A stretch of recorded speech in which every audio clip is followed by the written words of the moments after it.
botar a toalha logo. Bota aqui. Imagem que você já fez. Cada pé no meu canto, tá lá. Saudade de mim. Tantas vezes eu soltei. Imagem que você sentindo pele no ar. Eu nunca mais senti tanta dor.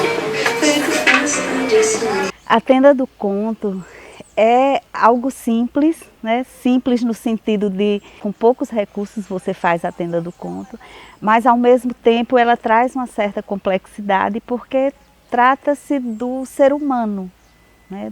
Do ser humano em sua complexidade. E ela é muito potente porque é esse espaço aberto para acolher histórias de vida, para acolher histórias do outro.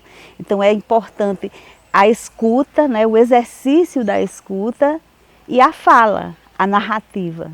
A tenda do conto acontece nas unidades de saúde, né, no SUS, desde 2007 ela acontece. Ela pode acontecer num espaço livre como esse, como pode acontecer na unidade de saúde, pode acontecer numa praça, pode acontecer no hospital psiquiátrico, no centro de atenção psicossocial, no CAPS, pode acontecer em qualquer lugar onde as pessoas estejam disponíveis a escutar e compartilhar histórias. Então a gente faz um convite, né, orientando que as pessoas tragam um objeto que lembre uma história vivida, que é o que a gente chama de objeto afetivo. E aí as pessoas, cada uma escolhe esse objeto em casa, ou seja, escolhe a parte de sua vida que quer contar, que quer compartilhar, traz para a tenda do conto. Então a gente tem uma cadeira como essa, que é a cadeira do narrador, uma mesa com os objetos dispostos nessa mesa e ao redor as cadeiras em círculo, em meio círculo, né, que é esse espaço onde vão ser compartilhadas as histórias, as narrativas de vida das pessoas que comparecem à tenda do conto. Então cada um senta na cadeira do narrador, conta um pouquinho de sua história e o que a gente orienta é o respeito a essa história, é a escuta à história do outro, né? A única regra que a gente fala é o silêncio, manter o silêncio. O que é esse respeito? É respeitar o outro como legítimo outro. Quando ele está na cadeira do narrador, ele é ali o protagonista. Então, as pessoas escutam em silêncio, né, com respeito a essa história, ao mesmo tempo em que esses saberes são compartilhados, as pessoas também se sentem contempladas na história do outro.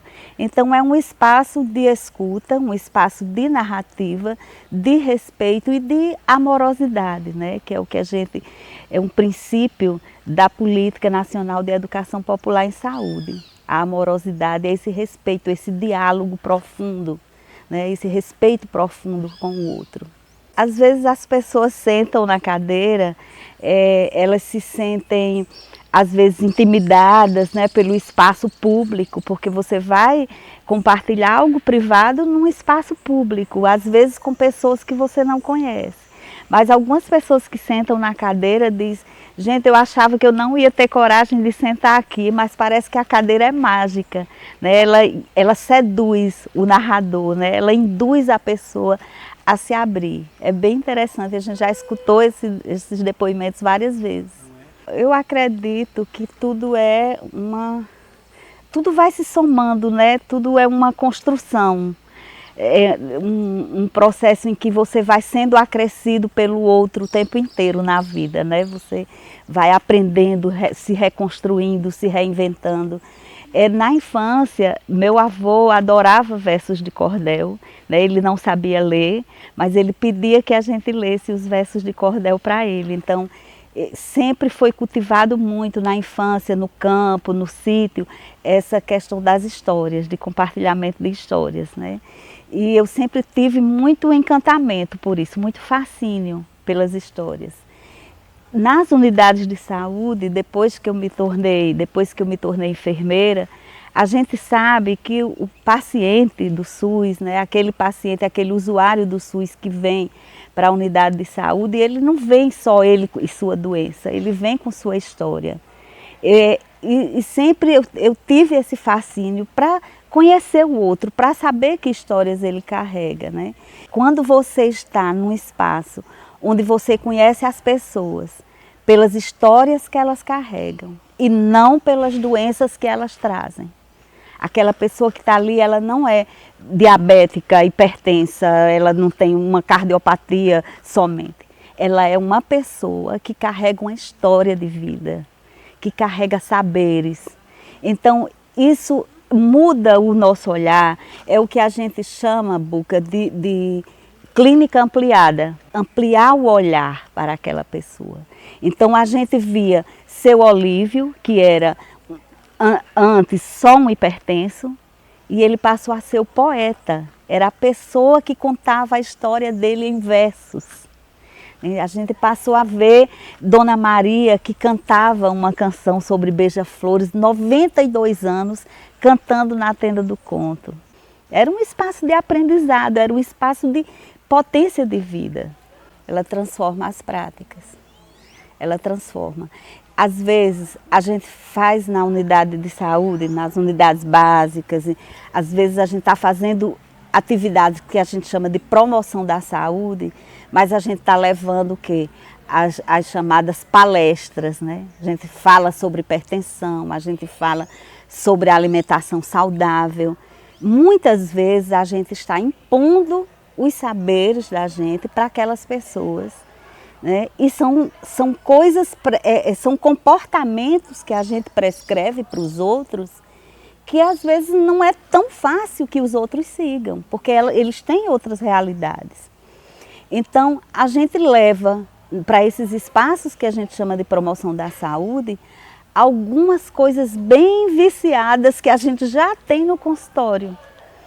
E o que acontece com a tenda do conto? Quando você começa a escutar a história do outro, saber da realidade do outro, porque tem outra coisa importante também, que a tenda do conto, ela transversaliza, né? Ela é horizontal. Então, o profissional de saúde, o usuário do SUS, o gestor, eles estão ali todos em roda, tá? Transversalizando os saberes, né? As histórias que são compartilhadas são de todos e de qualquer um. Quando você compartilha algo, aquela coisa se torna comum, né? Daí vem a palavra comunidade, né? Então a tenda é criação de comunidade. Às vezes alguém senta na cadeira e contempla você, conta uma história que lhe faz você relembrar de sua própria vida. Então você vai encontrando pontos comuns, né, de acordo com que a história vai sendo contada. Então esse modo de compartilhar histórias, esse modo de cuidar, né, porque eu acho que a escuta é um modo de cuidar, a escuta de narrativas de vida é uma prática de cuidado, a gente leva para dentro dos consultórios. Então a gente faz esse movimento, né? Quando você vai para o consultório para uma consulta, depois de você participar da tenda do conto e você receber Dona Carmelita e seu rosário lá, você vai lembrar imediatamente da história dela. E vai ser outra abordagem nessa clínica, né? Ou seja, a clínica ela vai ser ampliada. A gente sai de uma tenda do conto realmente com outra ligação, com outra forma de relação, né, com essas pessoas. Porque você sentar na cadeira, partilhar algo íntimo seu, né, e aquela história, ela sempre é lembrada, né? Mesmo as histórias que não são registradas, mas está na memória da gente, fica na memória da gente. Um rosário, um sapato, uma fotografia que você apenas vê, é só um rosário, uma fotografia, mas quando você pensa na história que aquilo carrega, aquele objeto ele fica mais valioso. Quando você vê uma pessoa e conhece a história dela, ela se torna muito mais preciosa para você. Isso é vida, né? É uma escolha, eu acho que é um modo de viver. Escutar é uma arte. A gente fala muito em arte como algo distante, uma obra-prima, né? Não, mas acho que quando a gente fala fazer da vida uma obra de arte, O que é isso? É aquele paciente que vem cuidar da ferida, né? Que ele vem revoltado com a ferida dele lá na unidade de saúde e quer passar na frente de todo mundo. E aí quando chega é acolhido pela técnica de enfermagem, né? Ele mesmo rude, mesmo tratando mal, ela diz assim, eu vou cantar uma música para você. Você quer que eu cante uma música para você? Aí ele diz, não. Aí ela diz, mas eu vou cantar. O senhor conhece Lulu Santos? Não, conheço não. Mas eu vou cantar para o senhor. Aí ela vai retirando a atadura da ferida, lavando com soro fisiológico aquela ferida enorme, com secreção, né, com exudato. E aí começa a cantar. Nada do que foi será de novo do jeito que já foi um dia. E canta a música inteira, né? E ele sai, nem agradece. Cobre a ferida e tal, baixa a perna da calça e vai embora. Aí no outro dia, aquele que chegava mal-humorado diz assim, ei, eu quero fazer o curativo com aquela moça que canta Silvio Santos.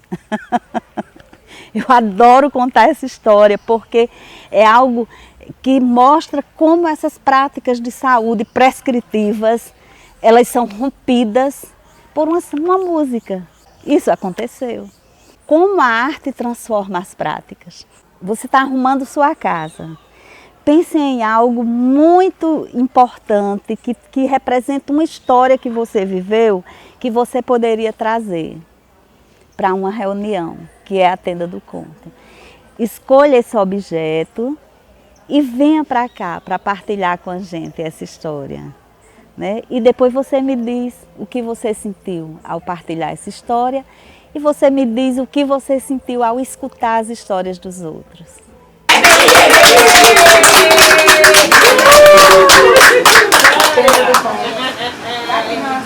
Nada do que foi será de novo do jeito que já foi um dia. Tudo passa, tudo sempre